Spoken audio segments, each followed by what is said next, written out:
lancar, tak ada kebocoran. Ini pentingnya diaphragm. Nampak macam kecil bang, tapi sangat-sangat penting. Kita bagi yang original. Kalau abang nak add on, sekali servis carburetor pun boleh, tak ada masalah bang. Lepas tu kita akan bagi O-ring fuel pump. O-ring fuel pump yang ini bang. Ini contoh yang FZ dan ini contoh untuk Y15 bang.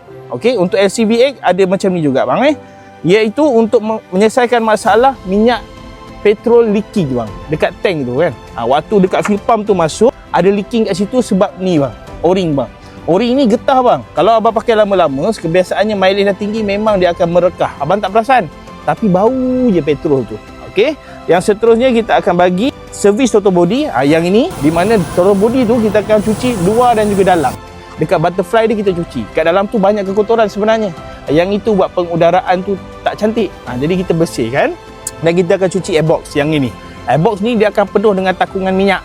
Jadi kat situ kita akan bersihkan bagi cantik pengudaraan tu. Dan last sekali kita akan flushing coolant lah daripada coolant ni. Kita bukan ganti baru saja Coolant yang lama gitu kita buang, kita flushing, kita ganti baru. Abang walk in ke booking bang? Dua-dua boleh bang. Abang nak walk in pun boleh, abang nak booking pun boleh. Tapi priority pertama adalah booking. Yang tanya, bila masa yang kosong? Yang ni aku masukkan data setiap beberapa hari bulan, slot pukul berapa yang kosong, cepat-cepat isi bang. Cepat-cepat isi. Siapa cepat dia dapat. Yang lambat lepas raya baru kau servis. Alright, bye-bye. Assalamualaikum.